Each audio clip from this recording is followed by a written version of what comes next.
सम्राट चौधरी ने बिहार के वजीर आला की हैसियत से हलफ ले लिया है।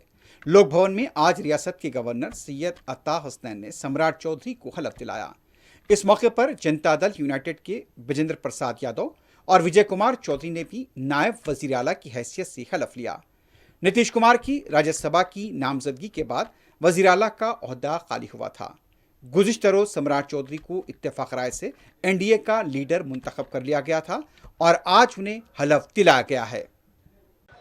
मैं सम्राट चौधरी ईश्वर की शपथ लेता हूं कि मैं विधि द्वारा स्थापित भारत के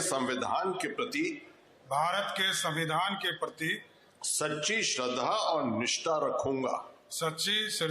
निष्ठा रखूंगा।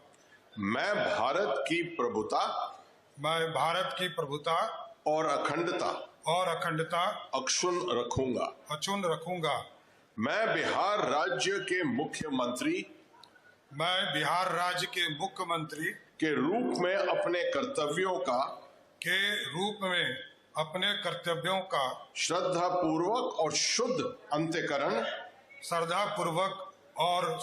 अंतःकरण से निर्वहन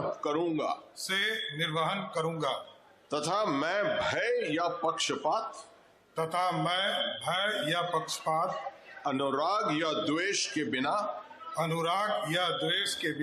सभी प्रकार के लोगों के प्रति संविधान और विधि के अनुसार न्याय करूंगा।